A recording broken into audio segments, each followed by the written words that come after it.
el novelista puede inventar todo siempre que sea capaz de hacerlo creer. Y yo creo que el gran reto de la novela es que te la crean línea por línea.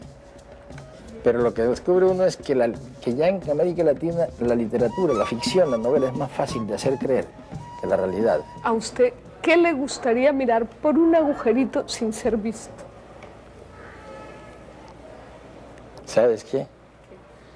La vida desde la muerte. Eso sí sería. Bueno, ¿y usted qué es un gran sueño poder ver la vida desde la muerte.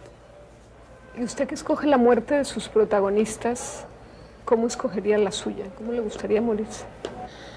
No, si a mí me pusieran a escoger la muerte, sencillamente no la escogería, me niego rotundamente.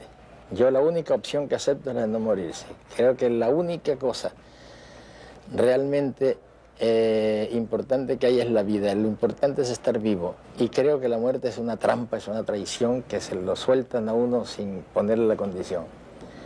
Entonces usted, como su amigo Rulfo, no escogería a alguien en la tumba de al lado para tener con quien conversar, por ejemplo.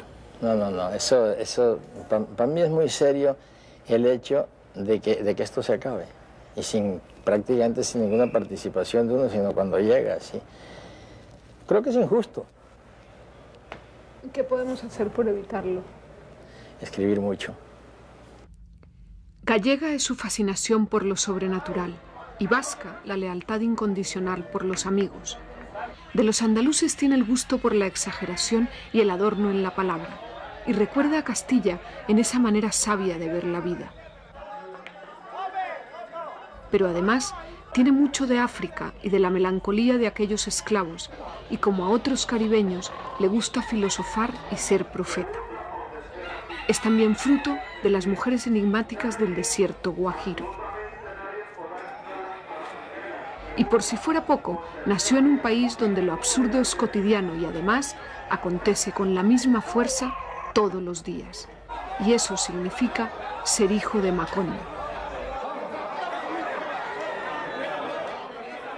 España supo de él por una novela que vino de Buenos Aires, llamada 100 años de soledad. En Colombia, su país, ya era entonces el que mejor bordaba la crónica y el reportaje, y tenía 5 libros editados y algún premio. 2 años después de la publicación de la historia épica de los Buendía, se convirtió en el autor más vendido en lengua castellana en todo el mundo, un récord que todavía conserva. Su nombre es Gabriel García Márquez y tiene 67 años. Nosotros en la América Latina, pero particularmente en México y en Colombia, fuimos formados, educados, formados por los refugiados españoles, por los republicanos españoles. Entonces, los niños de esa época éramos republicanos españoles. Y yo con ese fervor militante de los primeros años del bachillerato y de la universidad, siempre me dije que no iría nunca a España mientras no muriera Franco. Pero mientras tanto, era ya completamente republicano español. Conocía muy bien la historia de la guerra, la historia de la guerra civil, menos bien la historia de España, pero muy bien la literatura española.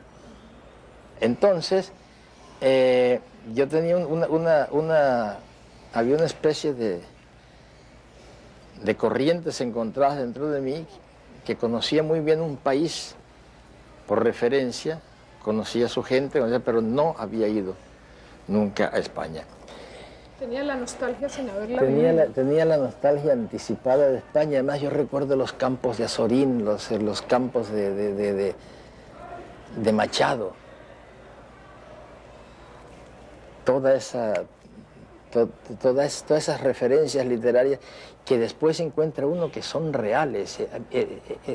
Esos escritores hicieron una fotografía de la España de su tiempo que es maravillosa. Yo llegaba después como si hubiera estado siempre ahí.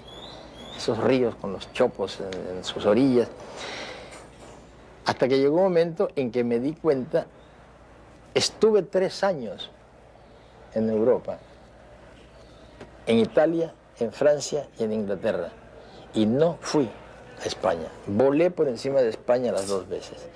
Hice una escala de ida en Madrid y podía haberme quedado y no me quedé porque me había hecho esa promesa que nadie me pidió además, sino que era alguna cosa que me había nacido a mí del espíritu. Y de pronto caí en la cuenta, después de haber escrito 100 años de soledad, caí en la cuenta de que Franco no se iba a morir nunca y yo no iba a conocer nunca España. Entonces, sencillamente, sin más vueltas, me fui. Ahora, ¿por qué escogió Barcelona y no otra ciudad para vivir? ¿por qué me fui a Barcelona? Porque la persona que más influyó sobre mí era el catalán Ramón Viñes, que vivió muchos años en Barranquilla y que es el sabio catalán de 100 años de soledad. Entonces, yo había oído hablar tanto de Barcelona, de los cafés de Barcelona, de las librerías, de los teatros de Barcelona, que me fui a ver cómo era eso, y yo llegué a Barcelona como si hubiera vivido ahí mucho tiempo y como si la conociera.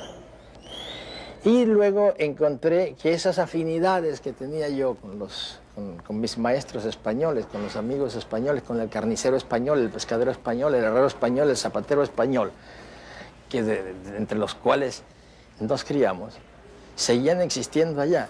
Y todavía ahora me preguntan qué viene a hacer España, y digo, como siempre, a pelear con mis amigos españoles, porque armamos unas broncas tremendas y unas comilonas tremendas, y vivo en permanente erupción volcánica. De esa época también era su amigo Vargas Llosa. ¿Esa amistad está rota para siempre? No contesta. Bien. ¿Y usted qué piensa de la polémica que tienen ahora en Cataluña sobre la educación bilingüe, sobre el hecho de que los niños se tengan que educar necesariamente en catalán? ¿Usted tiene una idea formada sobre eso? Yo lo que no tengo es mucha información.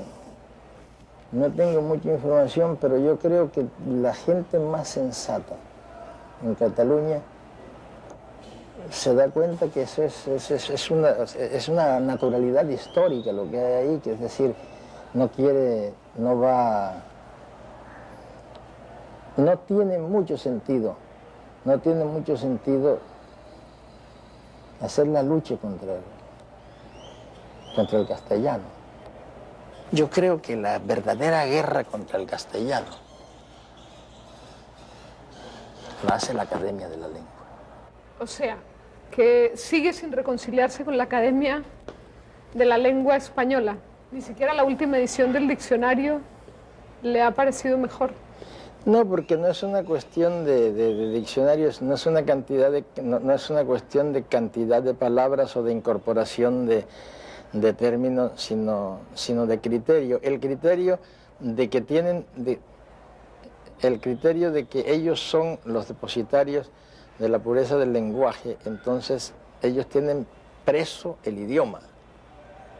Es como una policía del idioma, que lo tienen preso y no lo dejan que fluya y que vaya por la calle y se pervierta, que es lo que es estupendo de los idiomas vivos. En ese sentido, María Moliner fue mucho más lejos que ellos, porque María Moliner es un diccionario de uso y ahí están las palabras que se usan y cómo se usan. No es el que te digan que es un anglicismo, que esto no se debe usar así, etcétera, etcétera. Y eso que las academias, las correspondientes de los distintos países de América Latina han influido mucho sobre la española para que... ¿La han obligado a cambiar? Bueno, no, le han hecho tomar conciencia de que el castellano también son los americanismos. ¿Usted se sentiría más cómodo escribiendo en otra lengua no, de las que conoce? Yo no puedo concebir una lengua más rica, más maravillosa, más radiante que la lengua castellana, pero escrita con absoluta libertad. ¿Y usted seguirá escribiendo para la nueva tecnología? ¿No le tiene miedo? Bueno, yo escribo en computadora. Sí. Yo escribo en computadora desde todo el amor en los tiempos del cólera en computadora. A mí no se me haría raro que fuera la primera novela en español que se escribió en computadora. Y yo no sé si es por la edad o si es por la computadora misma, pero lo que yo sé es que desde que empecé a trabajar en computadora, Mi promedio de libros, que era de unos 7 años, de unos 7 años cada libro, está casi en 3 años cada libro. Yo creo que la computadora tiene mucho que ver con eso. Ya veo que usted no le tiene mucho miedo a la tecnología. ¿Hay algún avance de la ciencia reciente que le asuste? La genética, como se está manejando. Ya estamos en condiciones de hacer el centauro. No se ha hecho por razones éticas, pero ya se puede hacer el centauro. Y tengo el temor de que se vaya a entrar en una era de disparate. Yo creo, lo demás no. Lo demás, todo está al servicio de la humanidad. Y la genética, el estudio de la genética es importantísimo, pero la locura, los abusos que se puede incurrir con la genética, eso es terrible. Por cierto, cuando usted fue al Príncipe de Asturias y cuando se bajó del avión, dijo con mucho entusiasmo, por fin llego a Oviedo. ¿Por qué por fin? ¿Qué era lo que esperaba encontrar en Oviedo?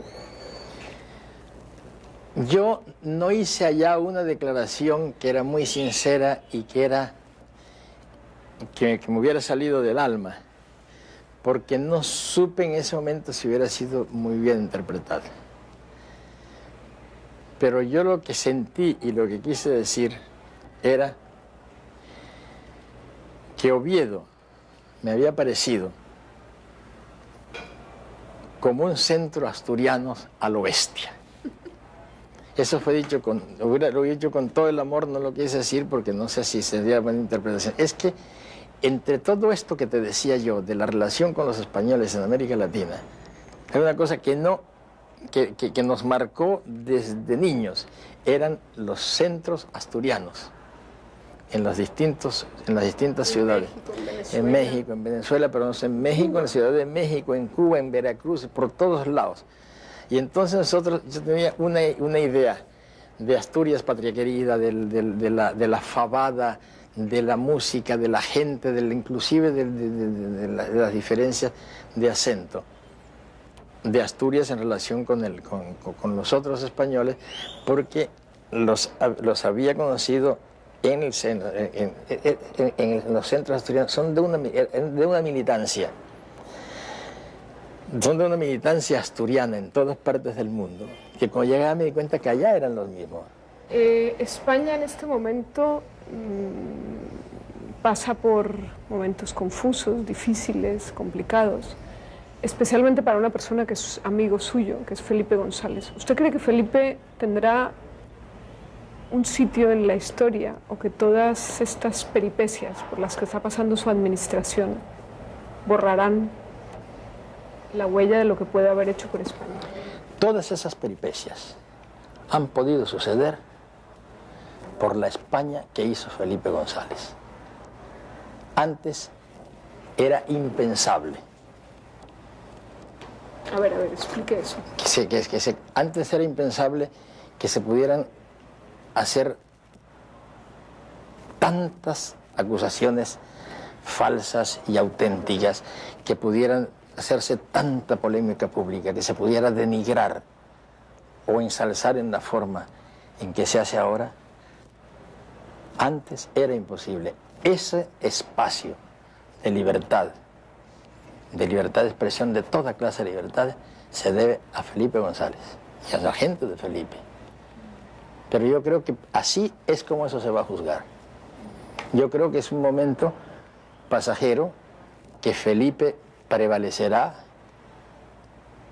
que Felipe triunfará frente a todos sus adversarios, pero que no hay que olvidar que esos adversarios han tenido las posibilidades de hacer todo lo que hacen, porque en España de hoy todas esas cosas son posibles y no lo han sido durante muchos años y siglos en España.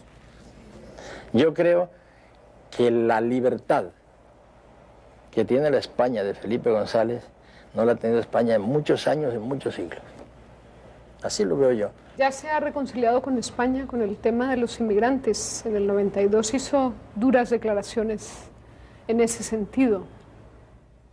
Sí, es que los latinoamericanos no olvidamos nunca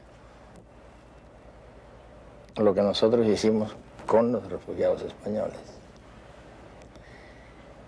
No todo lo que vino fueron los maestros universitarios, los grandes editores, los grandes escritores, los grandes científicos. Vino también mucha morralla. Y se trataba de salvarles la vida, de darles una nueva vida, de darles un nuevo mundo que en alguna época les perteneció. Y nosotros lo hicimos encantados. Y nos mezclamos con ellos como nos mezclamos después de la venida de Colón. Y de pronto nos encontramos que España empieza a escoger a cuáles sí y a cuáles no. Entonces eso duele mucho, porque por supuesto yo no tengo ninguna queja. Yo personalmente llego a España como rey. Me tratan los amigos como rey. Y a muchos que yo conozco, a los escritores, pero lo que están haciendo un crítico con un criterio de selección, de que los que ellos consideran buenos sí, como reyes, y los otros los tratan en los aeropuertos, en una forma como no hemos tratado nosotros jamás a un español, y creo que no lo haríamos. Es extraño además que lo hagan. En ese sentido, esa discriminación continúa. ¿Sigue pensando que mientras más cerca esté de Europa, España, más lejos estará de Latinoamérica? Ah, sí. Cuando todo eso empezó, yo me quejé con Felipe González. Y me dijo, no te preocupes, que yo seré el puente, España será el puente entre la América Latina y Europa. Pero yo creo que las circunstancias los han llevado a tratar de ser más europeos que latinoamericanos. Y nosotros estamos aquí esperando un día no muy lejano en que regresen como se sentaban los chinos en la puerta de su casa a esperar que pasara el cadáver del enemigo. Los españoles volverán otra vez, porque son cada día menos europeos a pesar de toda la tecnología y las estufas automáticas. En el fondo siguen siendo unos españoles iguales a nosotros. ¿Es verdad que usted detesta a Cristóbal Colón como personaje histórico? No, lo que pasa es que era pavoso, como dicen los venezolanos. Llevaba la mala su mala suerte la llevaba por todas partes. En Santo Domingo no se puede hablar de él.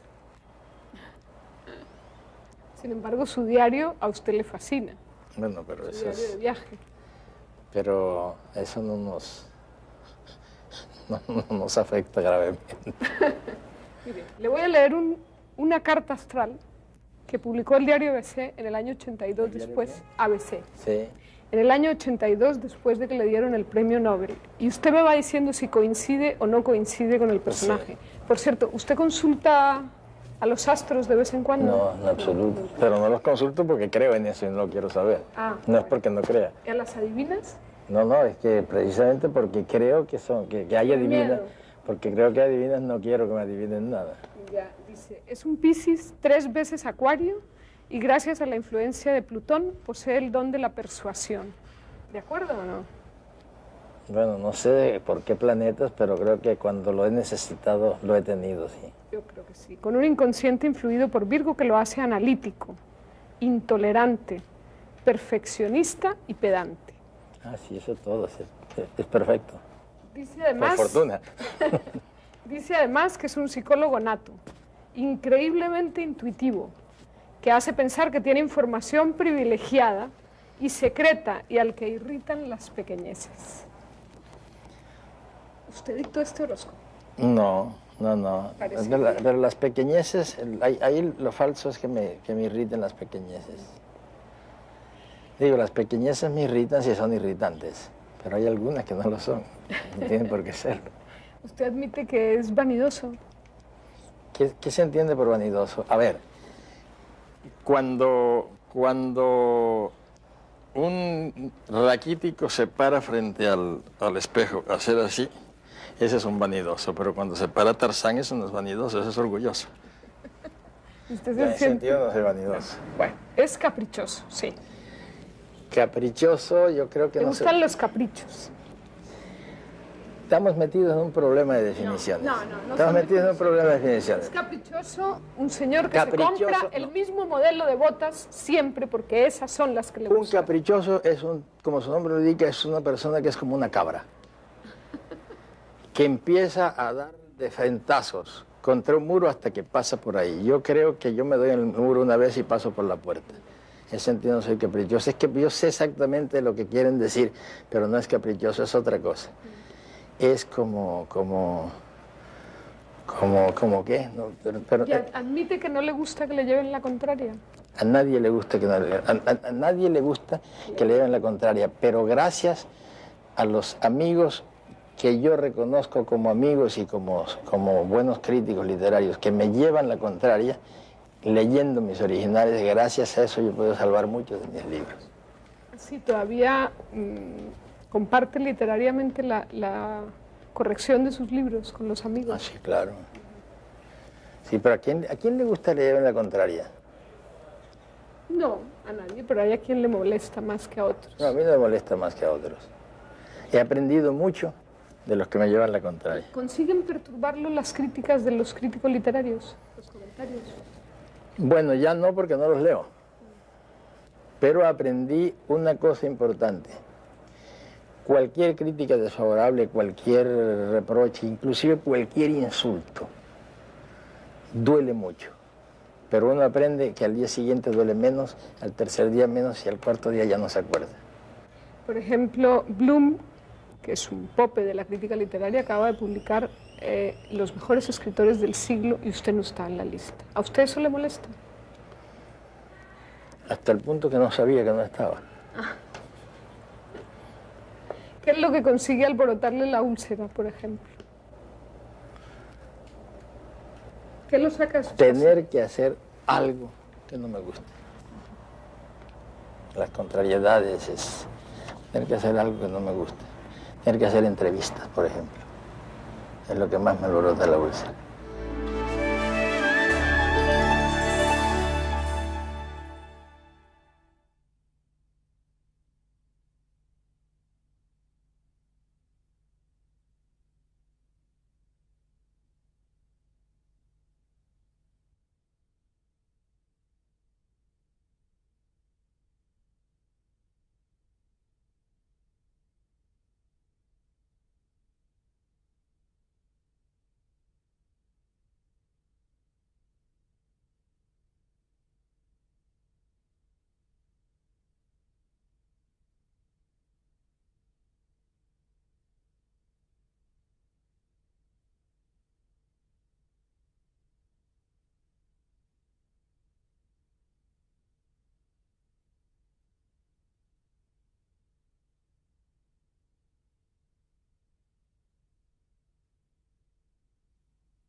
La verdad es que no jugó mucho a bolita de trapo como los futbolistas pobres del Caribe.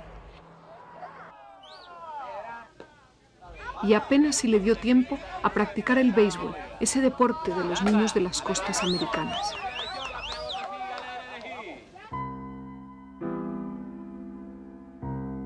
Gabriel no tuvo un juego infantil favorito que repitiera una y otra vez, porque para olvidar los cuentos de muertos que le contaban las tías, en cuanto aprendió a leer, no hizo otra cosa que devorar los libros que le prestaba el abuelo.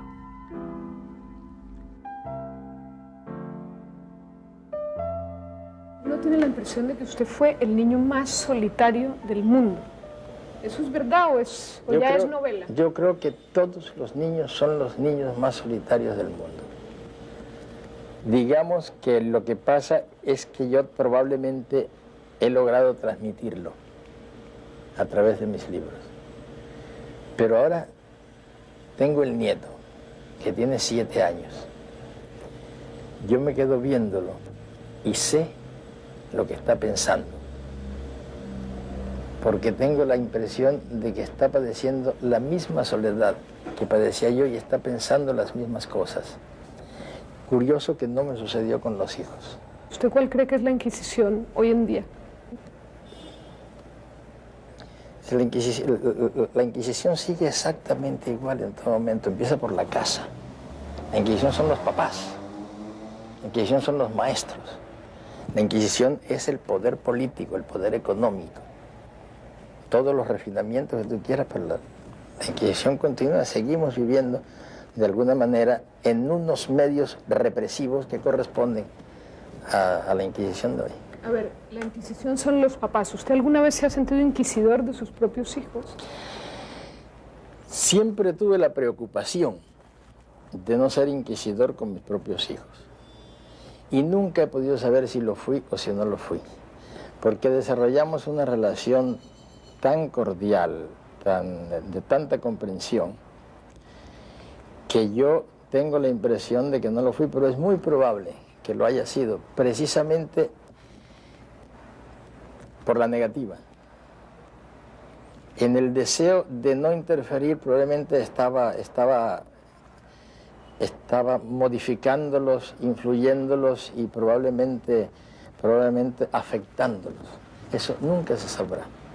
¿Usted padeció en su infancia alguno de esos elementos inquisitoriales? ¿Usted tuvo también su propia inquisición de niño? Sí, claro, y a eso debo, por fortuna, el haber sido escritor.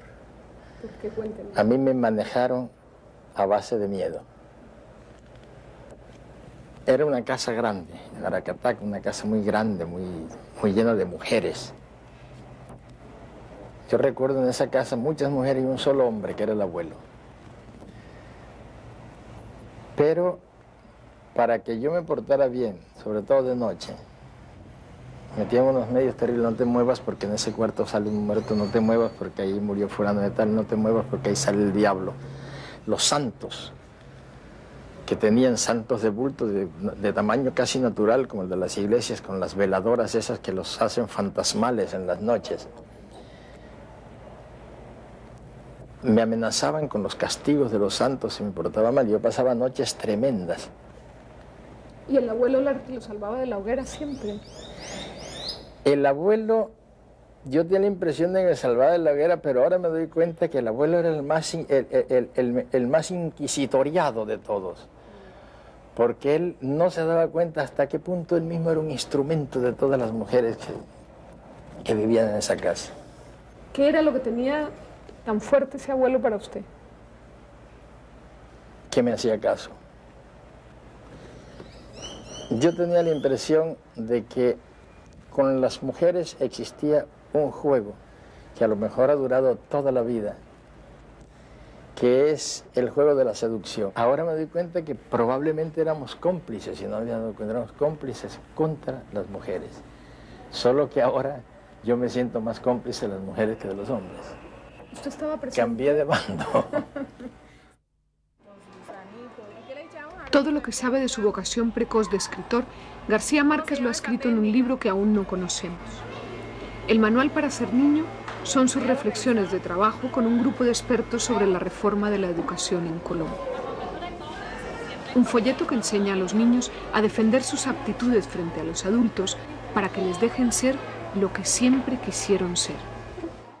Caí en la cuenta de algo que no había caído nunca, que yo, toda mi formación, todos mis estudios, se basó en las triquiñuelas, las trampas que tuve que hacer yo siempre para ser escritor en una sociedad donde no estaba previsto que una persona no tuviera una de las profesiones liberales conocidas y apareciera de pronto con que quería ser escritor. Los padres, cuando ven a los niños dibujando o ven que tocan instrumentos, se ponen felices y los ayudan, hasta el día en que el niño crece y dice: bueno, yo lo que quiero ser es músico o pintor. Ahí se asustan y tratan de convencerlos a toda costa de que tengan una profesión seria.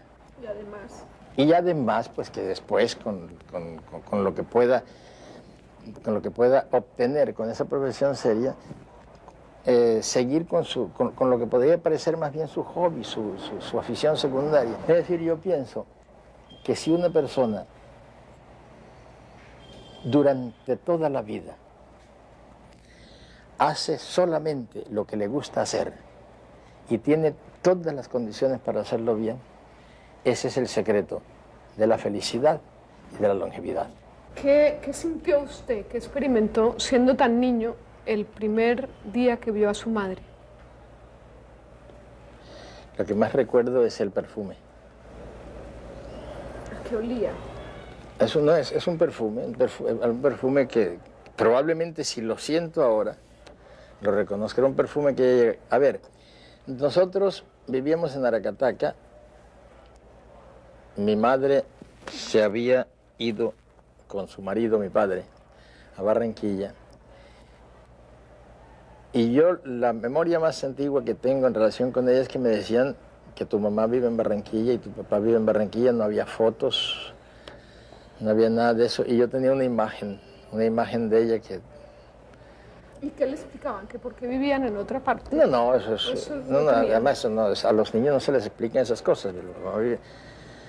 Seguramente yo estuve... Era yo muy niño, de todas maneras, cuando ellas se fueron a Barranquilla. Y de pronto empecé a oír que viene tu mamá, que viene tu mamá, que va a venir tu mamá. Y yo no me imaginaba cómo podía ser aquello, ni tengo idea qué edad podía tener. Pero recuerdo es que yo venía de una casa con un gran corredor y un patio muy profundo, y yo venía y me dijeron, ya llegó tu mamá, y entonces mira, está ahí. Y yo entré, y estaban en la sala sentados alrededor, con las sillas pegadas en la pared, muchas mujeres. Y yo la vi y la reconocí enseguida. Y estaba vestida como los personajes de las películas de esos años, de los años finales de los 20, principios de los 30, con el sombrero de campana. Recuerdo exactamente su traje de seda con bordados, color beige, y el sombrero de pajilla del mismo color. Y entonces ella me dijo, ay, me abrazó, y yo sentí el olor, y siempre que la evoqué era principalmente era por el perfume. E inclusive con ella hemos estado escarbando después qué perfume podía ser. Ella habla de algo como Coty, pero para mí lo interesante es eso, y sobre todo porque el sentido del olfato para mí es el más evocador y el que más fácilmente lo traslada a uno a episodios remotos y le permite revivirlos completos con una sola ráfaga. Y esa ausencia de la madre en todos esos años del comienzo es lo que hace que usted diga que tiene con ella una relación seria y sin sentimentalismos. No, lo que pasa es una cosa, que vivimos muy poco tiempo juntos, porque, a ver, en ese momento estaban en Barranquilla, luego, cuando murió el abuelo y murió la abuela, fui a vivir con ellos, pero yo no recuerdo, ellos volvieron a vivir en la Cataca y vivían en una casa distinta, pero yo vivía donde los abuelos.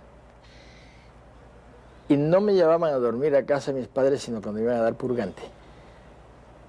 ¿Por qué? Porque cuando uno era niño, pues le daban el purgante, y donde tenían las técnicas del purgante era en casa de... porque ya había nacido un hermano cada año. Nosotros somos 15. Entonces sacas la cuenta, cada año nacía uno, y en este momento ya había 4 o 5. Ya no había mucho tiempo de ocuparse de cada uno. Y cuando decidían además dar un purgante colectivo, entonces a mí que no me iban a buscar para las fiestas, yo añoraba estar con los hermanos de noche, después de que se acostaban, tirarse almohadas, todo aquello. Yo vivía en el cuarto de los santos. ¿Y los hermanos en la otra casa? Y los hermanos en la otra casa. Entonces, cuando a mí me iban a dormir allá, yo iba contento porque iba con los hermanos, pero sabía que daban purgante en aceite de ricino, como tenían la costumbre de darlo en leche, y uno notaba los grandes pozos de aceite. Bueno, ¿cómo sería que nos daban como premio una moneda de 50 centavos.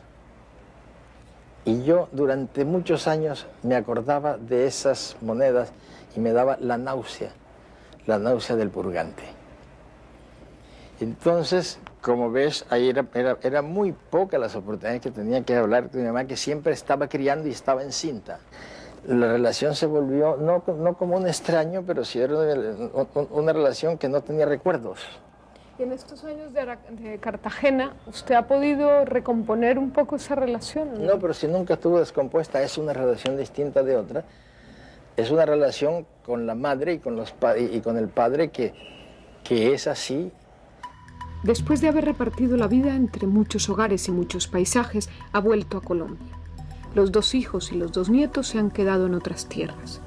Está en Cartagena, la ciudad de los aristócratas del Caribe que siguen rumiando la nostalgia de cuando dejó de mandar el rey de España y se quedaron ellos.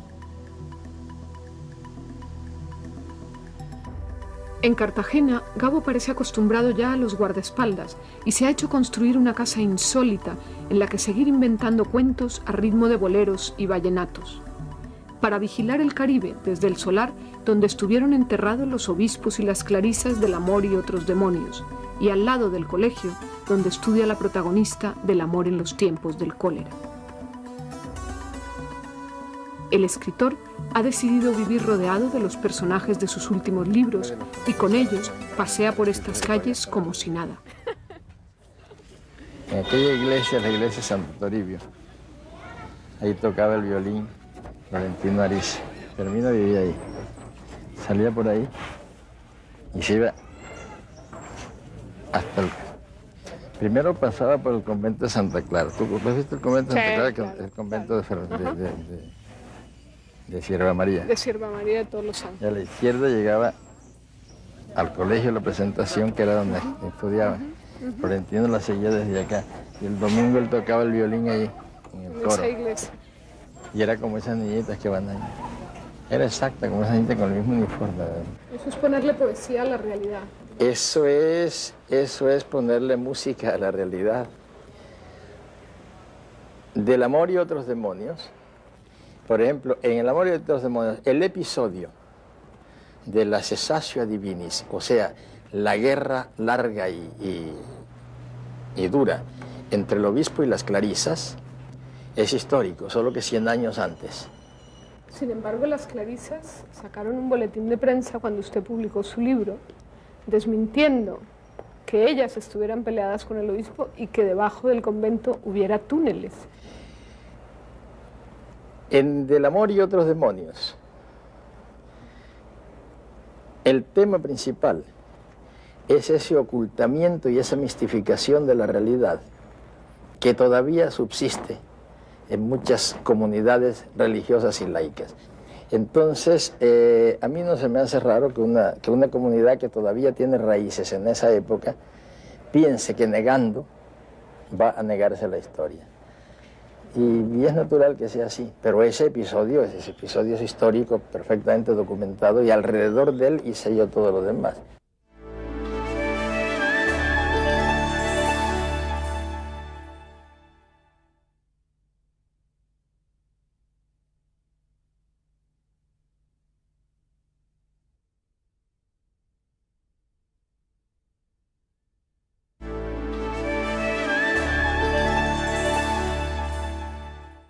Y por fin en sus memorias, Mercedes, su esposa, tendrá un lugar protagónico que hasta ahora no hemos visto en sus libros.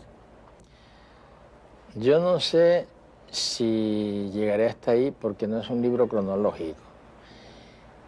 Y en ese caso tendría que escribir el capítulo de Mercedes o el capítulo de las relaciones, de nuestras relaciones privadas. Y ella, tanto ella como yo, son muy púdicos en eso. Es una cosa así que no se debe tocar. Entonces no estoy muy seguro de que ella lo aceptaría. Y además, Mercedes ha quedado regada en todos mis libros, pedazos por todos lados, personajes completos que se ven, 100 años se la tapan inclusive con su propio nombre. Pero esas memorias no es que estén crudas, pero las tengo abandonadas porque decidí escribirlas entre 2 libros. y ahora resulta que no estoy dejando espacio entre dos libros porque salgo de uno enseguida para el otro. Y dígame solo una cosa de Mercedes, aparte de lo hermosa que era, porque era una mujer muy bella. ¿O es? ¿Qué fue? Es evidentemente, sí. ¿Qué fue lo que le fascinó de ella desde el principio? Porque usted, que no me hacía caso. Que me hacía tan poco caso como el que me hace ahora y como el que me ha hecho siempre. Pero lo esperó muchos años, sin embargo. No, pero es que no me hacía caso y todavía no me hace caso. Eso le gusta mucho a los hombres, que no le hagan caso. Desde que él le propuso matrimonio a los 13 años, Mercedes está a su lado marcando el norte y apoyando sus proyectos por absurdos que parezcan. Mientras ella brilla con luz propia, él utiliza la fama para mediar en todo tipo de causas. Algunas fracasadas, como el intento de parar la guerra entre el cártel de Medellín y el Estado colombiano. García Márquez acaba de terminar un gran reportaje sobre esos años duros de la violencia de la droga en Colombia. ¿Usted reconoce signos evidentes de que el narcotráfico ha pasado por aquí? Quiero decir, ha dejado huellas ya imborrables en esta sociedad. Sí, hay ya unas desgarraduras, unos desgarramientos culturales muy importantes, entre ellos el del dinero fácil. El dinero fácil, que yo creo que es de las cosas más graves que está, la concepción del dinero fácil, que para qué trabajar tanto si haciendo la mulita, por una vez ya tienes para el resto de la vida. Eso es gravísimo porque ya eso ha contaminado todo el país. La corrupción es inmensa, es enorme y la tentación de la corrupción está por todas partes. Esas son las consecuencias graves porque ya son culturales, ya están metidas en el espíritu de Colombia. Son muy graves, pero es como si estuviéramos viviendo una peste. Yo creo que se va a resolver de la manera más sencilla. Un día pasará de moda, pero mientras tanto los daños que habrá hecho y las muertes que habrá dejado son enormes, pero un día pasará de moda. ¿Usted cree en la legalización internacional de la droga como solución? Los periodistas norteamericanos saben todo lo que saben del narcotráfico en Colombia, que es mucho. Lo saben porque los periodistas colombianos lo han investigado, lo han destapado y muchos de ellos han sacrificado su vida por esas publicaciones. En cambio, nosotros no sabemos nada de cómo es el narcotráfico dentro de los Estados Unidos, porque los periodistas norteamericanos hacen como si ese narcotráfico no existiera. Y si en los Estados Unidos se abastece 30 millones de drogadictos diariamente, sin ningún incidente, sin ningún problema, como si fuera a repartir la leche, el pan, el periódico. Si se pueden abastecer sin incidentes, eso quiere decir que hay unas mafias mucho más poderosas que las de Colombia y una corrupción de las autoridades mucho más importante que la de Colombia. El problema es que el narcotráfico, la droga como problema, se le salió de las manos a la humanidad. No quiere eso decir que nos vamos a descorazonar y no vamos a seguir luchando, pero no vamos a partir de la base de que se puede acabar con el problema de la droga con fumigaciones de glifosato y con certificaciones de congresos, cuando es un problema que el mundo entero está sufriendo y no puede resolver. Es como las pestes medievales, que se acabaron cuando se acabaron. De ahí a decir lo que yo vengo pensando desde hace mucho tiempo y he dicho, que lo único que resuelve esto es la legalización, la despenalización de la droga. Pero hay que tener cuidado con las simplificaciones. Eso no quiere decir que lo vamos a hacer en Colombia y no lo van a hacer en el Perú y no lo van a hacer, no. Eso solo es posible cuando sea un acuerdo global, total del mundo entero y sin excepciones, porque cuando queda una excepción, eso fracasa. Y es muy difícil que eso se logre porque los intereses que están comprometidos en el inmenso negocio de la droga son tan grandes y tan altos que muy difícilmente se va a llegar al acuerdo global. Usted firmó el otro día un documento dando a entender que la guerrilla colombiana ya no tiene sentido, ya no tiene razón de ser. ¿Usted cree que en Chiapas ese movimiento tiene razón de ser? ¿Cómo ve lo que está pasando en México, usted que es casi mexicano? Precisamente por lo que soy un extranjero casi mexicano, no comento la política mexicana. Bien. Usted ha estado cerca de mucha gente en el poder, tiene y ha tenido amigos en el poder. Yo pienso que quizá Torrijos fue la persona más cercana a usted, a lo mejor me equivoco. ¿Usted alguna vez vio llorar a Torrijos? ¿Vio la tristeza del poderoso, el dolor? No, pues yo lo vi llorar, pero de alegría. Cuando se pusieron de acuerdo para el tratado del canal. Yo estaba con él porque a mí me habían llamado antes, que él se había encerrado en Farallón, que era una base militar panameña. Me llamaron y me dijeron, el general tiene como una semana de estar encerrado, tenía un teléfono directo que bastaba descolgarlo y se comunicaba, estaba en comunicación directa con la embajada de Panamá en Washington. Estaban discutiéndose los últimos minutos, los últimos puntos para el tratado, y él estaba encerrado esperando, pero no podía dormir, no podía comer, no podía hacer nada de la tensión en que estaba, y tenía el temor de los amigos de él y mío que le fuera a dar un infarto. Entonces me llamaron y me fui allá y me encerré con él. Estábamos prácticamente solos y estuvimos solos casi una semana. Nos tomamos todo el whisky del mundo y a veces champaña con hielo, que es una cosa que se hace en el Caribe, es un poco bárbaro, pero es cultural, es así. Y de pronto, en el momento en que llegó la noticia que ya, se puso a llorar como un niño. Una maravilla asistir a eso. ¿Y qué decía? ¿Qué frase? No podía decir nada, ya no había nada que decir, Es que era muy grave porque si ese tratado no se hubiera acordado, hubieran podido suceder cosas históricamente muy graves. Torrijos está dispuesto a destruir el canal. ¿Usted piensa que ese tratado tiene marcha atrás? Porque hay quien intenta no cumplirlo en el año 2000. Todo lo que quieran, pero América Latina no permitirá jamás que ese tratado no se cumpla. Esa América Latina que apenas si protestó con la invasión de Panamá, no permitiría que ese tratado no se cumpla, porque ese es un tratado que es en territorio panameño, pero es de toda la América Latina. ¿Usted es capaz de decirle todo lo que piensa, Fidel? Se lo digo generalmente, lo que pasa es que a veces no lo cree.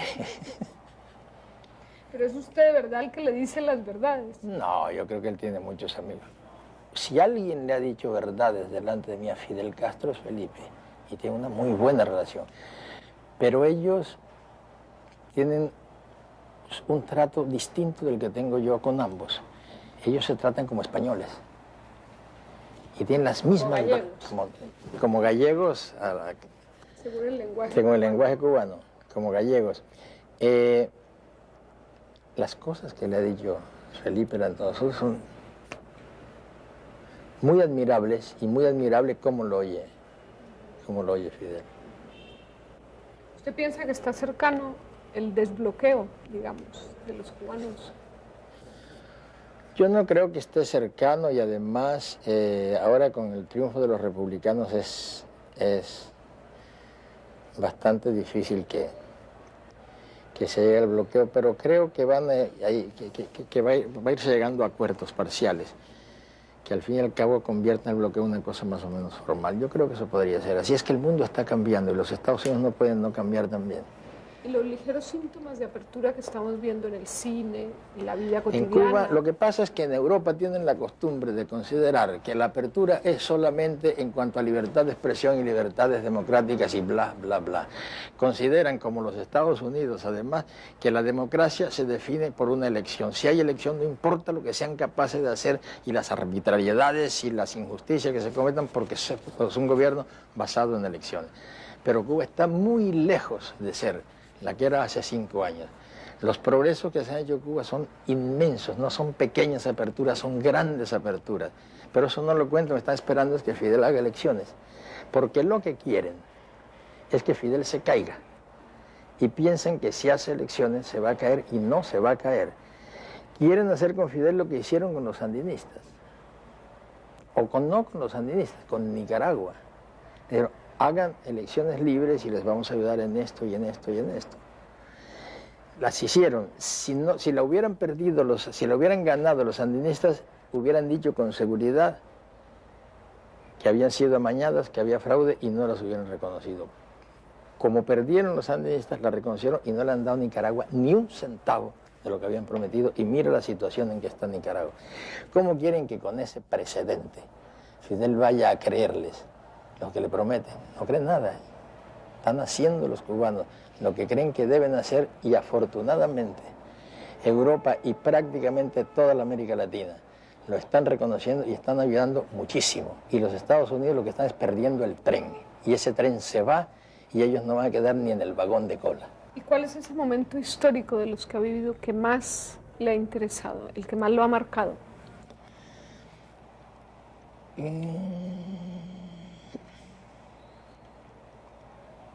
Todavía es secreto. No lo será dentro de algún tiempo, pero todavía es secreto.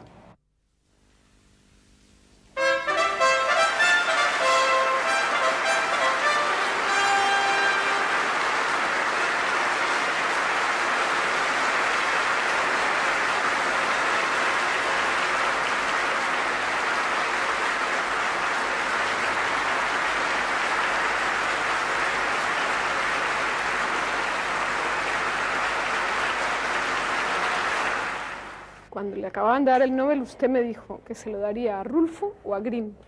¿Hoy a quién se lo daría? Hoy en español se lo daría a Carlos Fuentes. A ver, se lo daría a Milán Kundera. No, pues te voy a hacer una lista de amigos por orden alfabético. ¿Usted alguna vez vio a Hemingway? Sí, claro. Lo vi una sola vez paseándose por el bar San Michel. Sí, lo reconocí desde la otra acera, iba con Mary, que era mucho más bajita de lo que yo me imaginaba, muy rubia. Yo había escrito ya la hojarasca y pensé, bueno, yo paso al otro lado. Él seguramente habla español porque vivió mucho en España, fue corresponsal de guerra durante la guerra civil. Yo paso para allá y algún cuento le echo, y a lo mejor me invito a tomar un café. Pero si no, ¿por qué hacer el lagarto, no? El entrometido. Fue una cosa fugaz. Y dije, no tengo nada que hacer. Y entonces hice lo único que se me ocurrió, fue gritar, ¡adiós, maestro! Y él, desde el otro, miró así y yo hacía así, ¡adiós, amigo!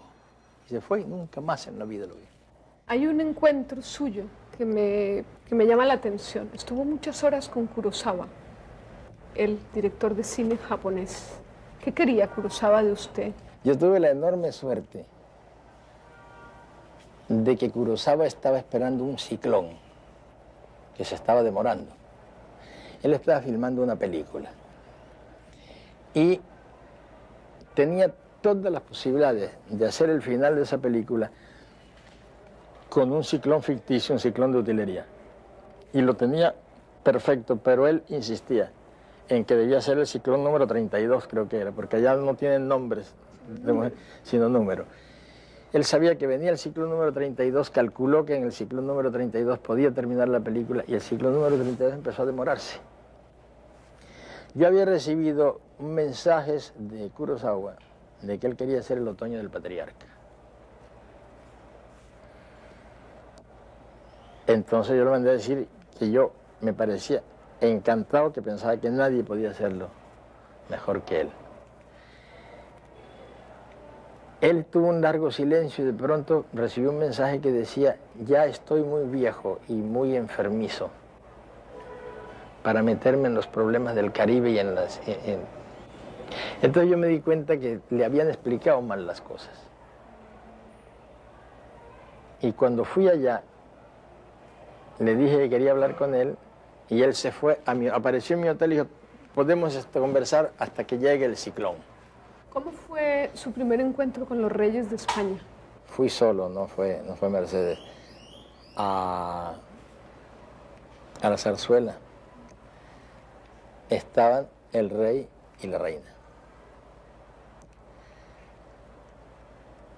La aproximación a cada uno de ellos es completamente distinta con uno que con otro.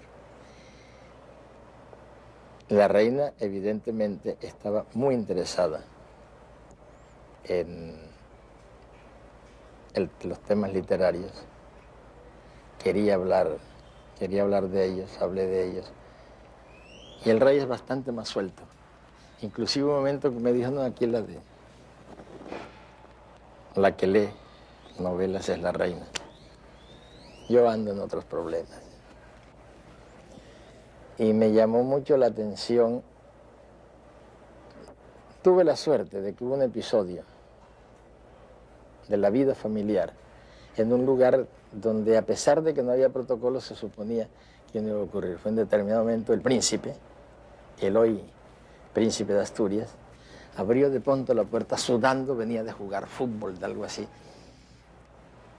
Y entonces la reina, en inglés, me dijo, te he dicho que no entres sin tocar.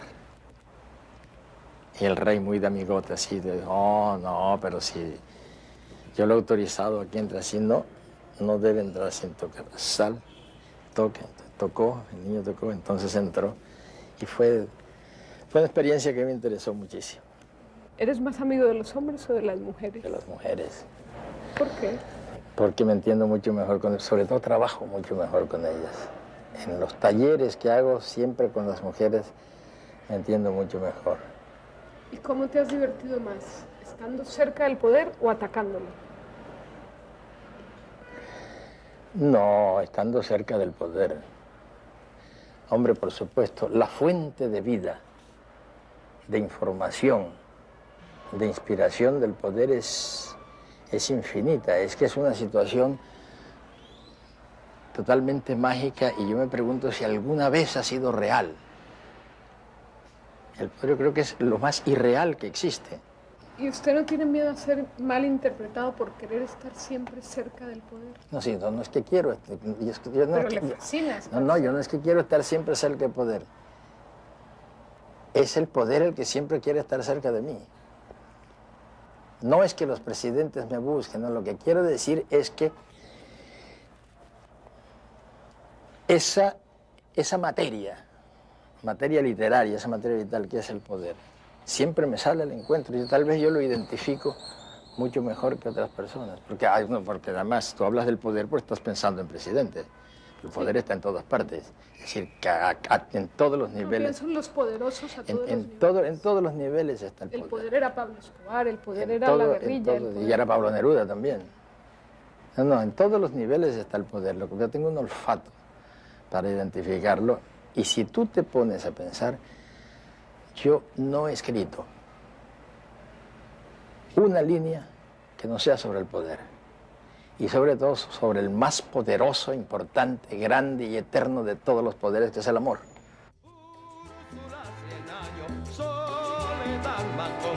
Eres doncella del pueblo olvidado, forjado en 100 años de amores de historia. Eres doncella del pueblo olvidado, forjado en 100 años de amores de historia. En Macondo yo vuelvo a vivir, en mi memoria quemada en el sol. Mariposas amarillas, Mauricio Babilonia. Mariposas amarillas que vuelan liberada.